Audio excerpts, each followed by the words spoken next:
Hey, hello, how are you? This is a show for everyone else. Instead of going after top 1% of the world, we dedicate this podcast to celebrate the lives of the unsung heroes and self-made artists.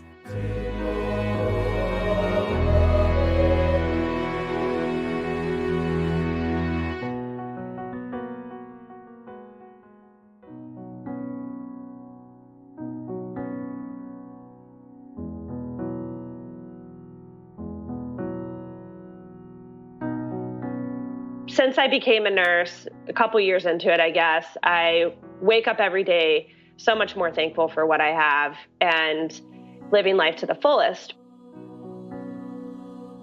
I believe that no matter what kind of nurse you are, whether you end up working in outpatient dermatology or you end up working in the ICU, at the core, we're the same and we've been through pain and struggles, and that's how we help heal our patients. But at the same time, we have to take care of ourselves, because if we're just trying to heal to fill ourselves at the same time, it's not going to work. It's only going to hurt us. Ones at night where I have like a picture of myself and I write something, normally those just come to mind, and it would be the equivalent of what I would write in my journal at night. So I'm very vulnerable. I mean, the stuff that I say, I think a lot of people would never tell anyone. And I think that's why people talk to me, and I've always been that way. I feel that over the years, I know myself very well. I know myself so much better than I used to. I mean, there's always things to learn, but I really am the most comfortable with myself at this point in my life. And I think that that's reflective of what I post.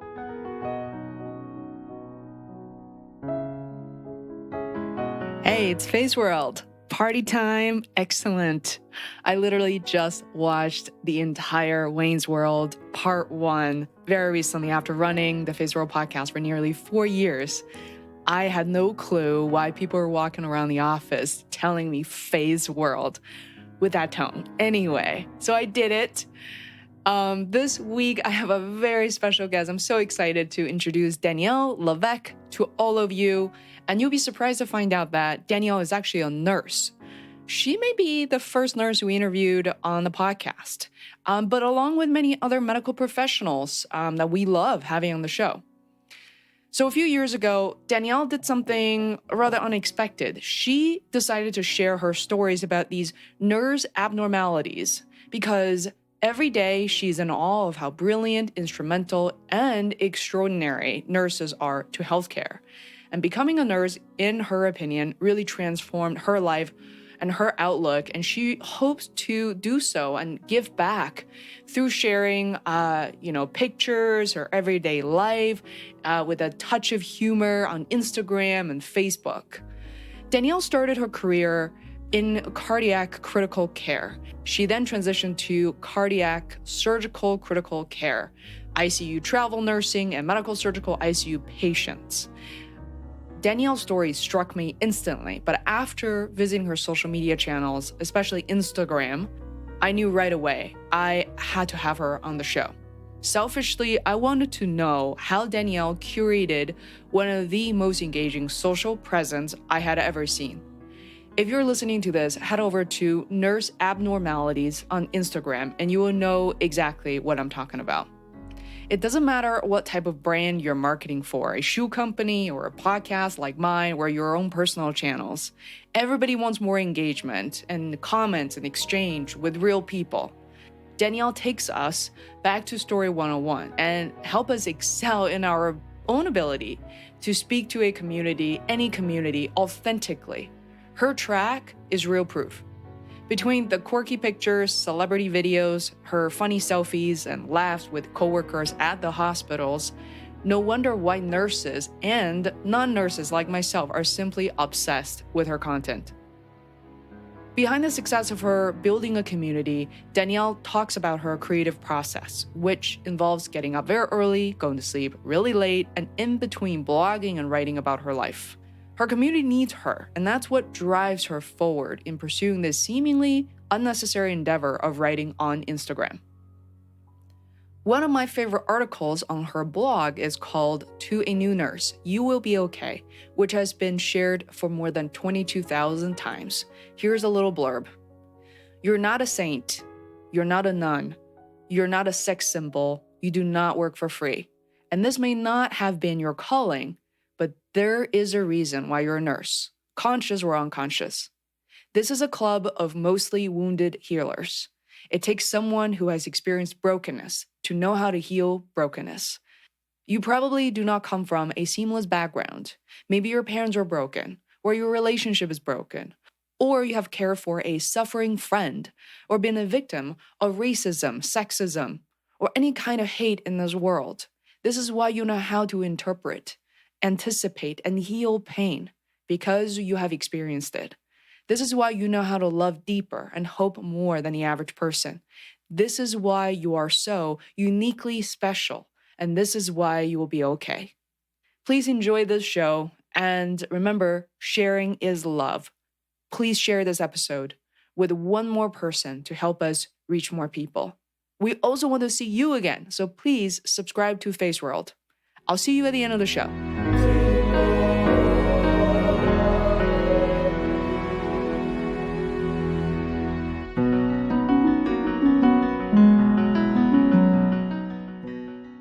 I am really excited to talk to you, and I can't believe that's actually through Michael Sense, who is part of our mastermind group every Friday. And he joined actually rather recently. And he was so excited when he brought up your brand, which is Nurse Abnormalities.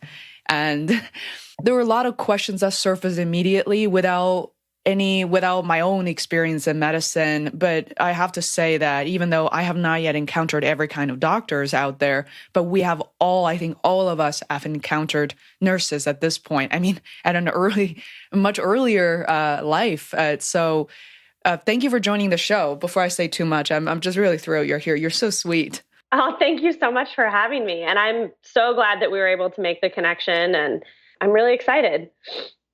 Yeah. So Danielle, take us back to, how many years ago did you have this idea to even just to write something to kind of put your life, your public life out there and to resonate with other nurses? So I can tell you that I've been writing since I was 5 years old, maybe even 4 years old. I remember getting my first journal when I was really, really young for Christmas from my parents. And I don't even know what I wrote. I used to take it to class and have my classmates write in it, but I've always been a writer. And I used to write letters to the editor growing up in the newspaper and essay contests and stuff like that. I always wanted to talk or be heard. I'm not sure which one. So how I fell into nursing was kind of weird. It was never my initial passion to become a nurse. And I actually wanted to be a doctor, like lots of nurses. Like if you talk to nurses, there are lots of people always wanted to be a doctor and then end up going into something else. So I didn't realize at the time why I was so drawn to nursing. I just started going into it for a number of reasons. Life led me down that path. And then when I got into it, I absolutely loved it. And it I have a very personal connection to it. I feel that nursing saved my life in a number of ways. It's really given me so much gratitude. And since I became a nurse, a couple years into it, I guess, I wake up every day so much more thankful for what I have and living life to the fullest. But the way I got into the blog was when I became a nurse, I honestly had no idea what nurses did. And I got into the ICU and I was like, oh my gosh, these nurses do everything. I mean, the difference between life and death can be a good nurse. And I had no clue. So I felt that I needed to talk about it. And I wanted to talk about it from the day I got started. And it was always on my mind whether or not I would start a blog or how I would do this. And then eventually I just pulled the trigger and I just did it. It was actually my brother. My brother's a big doer. I like to talk about things for about 3 or 4 years before I do them. My brother's just like, just do it. He's like, you have to write it. Just do it. It doesn't matter if it's perfect, just get it out there. So that's what I did. Like, if you have an idea, you just have to do it. You can't sit and think about it forever. You'll never get it out there. So Wow, I couldn't agree more with your brother. And one thing that you touched upon, and also related to you, your brother, it's something that I feel like anybody has been on the show, especially recently, is couldn't agree more with the fact that once you have an idea, you need to execute, and it doesn't have to be perfect. It's incredible, like how I think about the approach of the way that we grew up, and especially actually, where are you based? I don't know where you are physically, right? So I'm physically in Baltimore. I've moved around a lot. I grew up in central Illinois, like farm country, basically. Yeah. So I have a really random background and I really do believe so much has a lot to do with your parents. And my parents came for my graduation a couple weeks ago, and my mom just looked at me and she was like, "You have lived a lot of life in your 33, almost 33 years." And I had never really thought of it, but I really have. Like, I've really taken a lot of risks, and I'm not nearly as scared of life as I used to be. And a lot of that is attributed to nursing, a lot attributed to my parents. So, yeah, so I've had quite a few experiences that have worked out. So tell me, like, could you recall a time, possibly much earlier in your life, where you felt scared or alone? And take us back there. How old were you? What were you? What were you like at the time? I can tell you much of when I think about how I was brought up, I used to be upset. Like, it used to make me really upset. And, I'll be completely honest. I've been very open about this in my writing, but my parents were very busy, career oriented people, and they weren't there. And so we did a lot of things to make up for that. My dad was a touring violinist. He played in the St. Louis Symphony, and I think he was very accomplished. He's really humble. He doesn't think he was nearly as accomplished as I think he was, but he was gone a lot. My mom was a physician. She was gone a lot and trying to do her own hustle. She was a nurse first, then a physician, and I didn't understand at the time. And we had lots of babysitters growing up. I spent a lot of time in the hospital with my mom on the weekends when she would see patients. So when I think of those times, there was probably, I was okay with it for a while. And then there was a turning point whenever I hit middle school, high school. Even the other parents would make comments about how my parents were never there because I was very active in sports and horseback riding and all sorts of things. And so I really resented them. And it wasn't until after I have another bachelor's degree, I finished that. I was actually married, then divorced, then still in nursing. So I went to nursing school while I was married, and then got a divorce. And I attribute nursing to helping me get through all of that.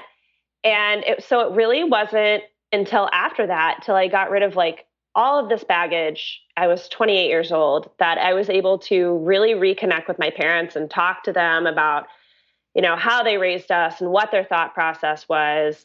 And I'm so appreciative of them. They basically, looking back, it was just, they just didn't want to coddle us. Like, it was, figure it out on your own. We're here to support you. Go for whatever dream you want to go for, but you have to go for something. That there was no option there. Like, it was, you will go to college, you will succeed in something, but you need to figure out what it's going to be.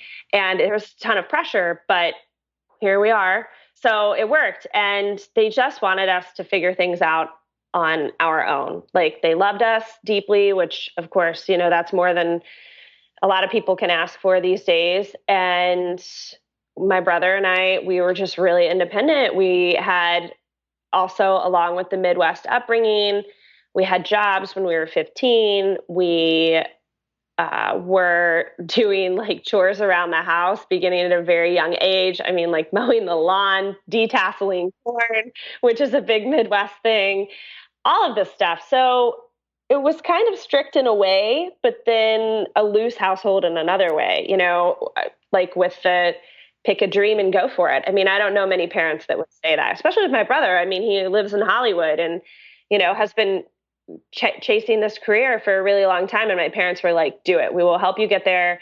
Do it. We don't care. There was no second thought. And a lot of that came from my dad because he's an artist as well. And he had people who were very influential in his life that helped him get to where he ended up. So, yeah. So, I mean, at the time, my childhood, I used to resent it, and I really don't anymore. Things changed, and other reasons that I think that I had this period of uncertainty that my brother didn't have. One, I didn't come out of the womb knowing what I wanted to do, but two, I truly believe that when I hit middle school and high school as like a gangly, weird teenager that was not one of the pretty girls, was like trying to fit in. So I just wanted to be liked so badly. So I think I really like veered off path, but then was lucky enough to find myself again. I think that feeling of being in middle school and high school and just feeling so alone is definitely, like you said, it's almost like a universal feeling for women.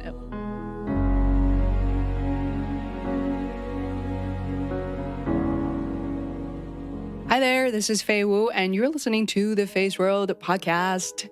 Today on the show, I'm joined by Danielle LeVeck, who is a nurse, an amazing one. To find out more about her stories, check out her blog, nurseabnormalities.com, and also her incredible Instagram channel at nurseabnormalities.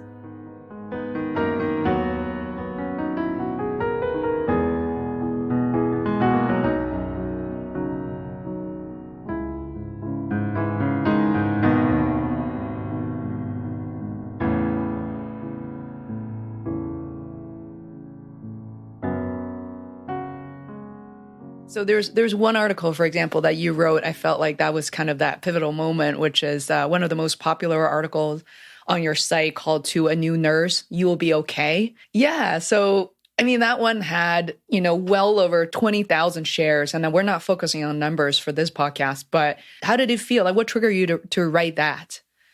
So that is one of two favorite articles that I've ever written. And that one just poured out. And I can't remember what triggered it. I was pretty well into establishing my audience on my Instagram account. I think at that time I had like 25,000 followers or something like that. But I have a really highly engaged audience. So I get tons of messages and tons of people asking for advice. And I get so much from new nurses or so many messages from new nurses. And they're always it's a hard career to go into, and there is bullying and it's tough. And I wanted to convey that as a nurse, some of us aren't called to the profession. We end up in it and then we're like, oh, we're really good at this. Why are we so good at this? And I believe that what I'm conveying in that post, and why when I wrote it, I knew it would be really popular, was that no matter what kind of nurse you are, whether you end up working in outpatient dermatology or you end up working in the ICU, I mean, we're all distinguished a little bit by our places of employment, but at the core, most of us are the same, and we're really good at helping people. And there are reasons I believe that we're really good at helping people. And I think some of it is our upbringing. We have been through life, we understand life. We're very vulnerable people. And so the message I was trying to get across in that post was that we're the same, and we've been through pain and struggles, and that's how we help heal our patients. But at the same time, we have to take care of ourselves, because if we're just trying to heal to fill ourselves at the same time, it's not going to work. It's only going to hurt us. So, everything will be okay, but you've got to take care of yourself and recognize the issues in this profession in order to change them. And you're not alone. You're not the only one who's experiencing this. Everyone's experiencing it. So this was kind of just to start a conversation about these things, and people love that post. It went pretty crazy. That's for sure. I mean, I can tell how it pours out of you. I mean, this sounds crazy, but I found myself not so long ago talking to an English teacher who's 88 years old, who has been on the show. And I described to her how some of my own best writing comes out when it pours out. Like I have to write, I have to find a piece of paper, record my voice if I don't have the tools, and that has to come out. And that's precisely how I felt when I read this post. And when I was describing this feeling, I mean, you drew tears to my eyes. And then there's a section I felt like the way that you wrote about nurses is also true, especially to women in many other careers, so outside of medicine, like advertising, consulting. But it is so polarized for nurses because, you know, you said you're not a saint, you're not a nun, you're not a sex symbol, you do not work for free. And I encourage people to read the whole thing. But what I also love, it's instead of saying, you know, you're not this, and then you suggested things that are so important when you're feeling down, when you're overworked, talk to your manager, have a conversation, stand up for yourself. That is a lot. I mean, I can imagine different people stumbling upon this post will have sort of one opinion or the other. Like you opened yourself up quite a bit here, right? Kind of very vulnerable in a way. Yeah, it's so funny. You're drawing these emotions out of me, but this post, I'm reading it right now as you're talking about it. And it really does make me so emotional because just like you said, at the time I wrote it, I had to write it. Like this is one draft. I maybe went through it for typos, or there may still be typos in it. I don't know, but I just felt the need. I felt like I had to get it out. And as I'm reading again, you are not a saint, you are not a nun, you are not a sex. That paragraph is my favorite paragraph of the entire thing. And I feel it every time I read it because I'm just telling the world how I feel. And it's just so hard sometimes, you know, like you want to be all of these things and cater to all of these people, and you want to be yourself all at the same time. And it is just so hard, and it can be painful. And so I think maybe that's what I was trying to convey in this post, sort of, you know, or in one way or another, but whatever, this is how it came out. So yeah, I mean, it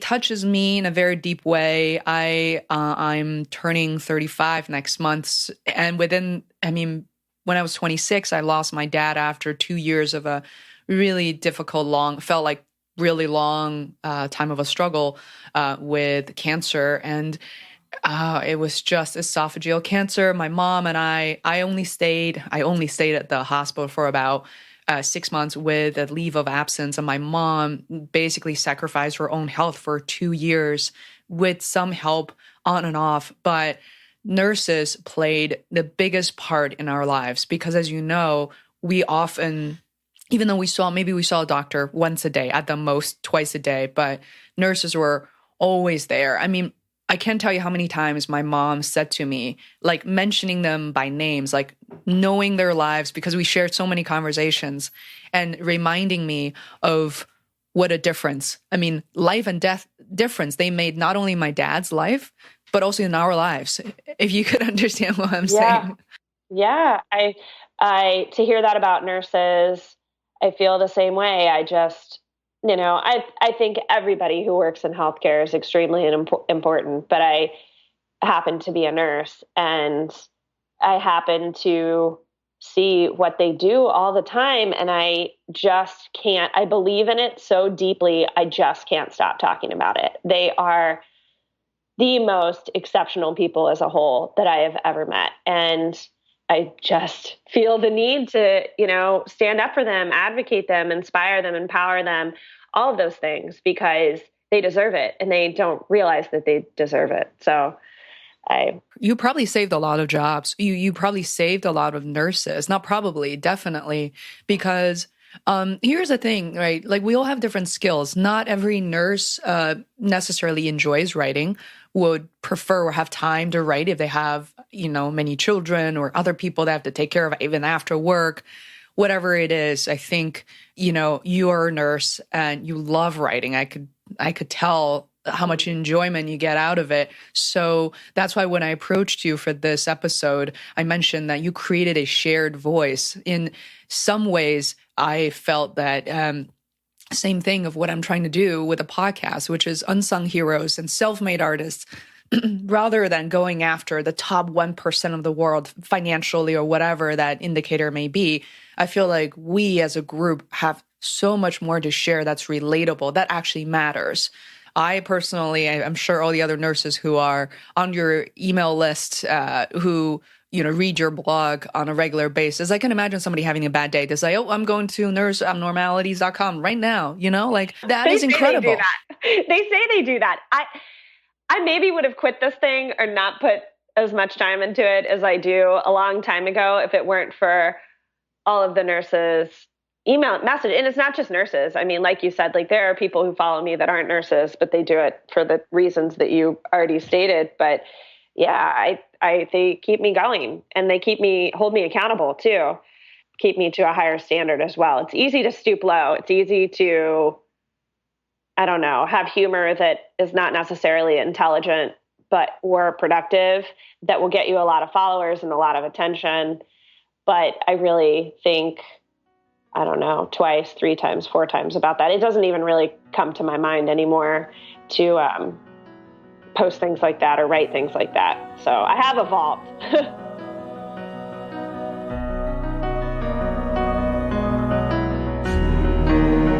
Hi there, it's me again. I want to thank you very much for listening to this episode, and I hope you were able to learn a few things. If you enjoyed what you heard, it would be hugely helpful if you could subscribe to the Feisworld podcast. It literally takes seconds. If you're on your mobile phone, just search for Feisworld Podcast in the podcast app on iPhone or an Android app such as Podcast Addict and click subscribe. All new episodes will be delivered to you automatically. Thanks so much for your support.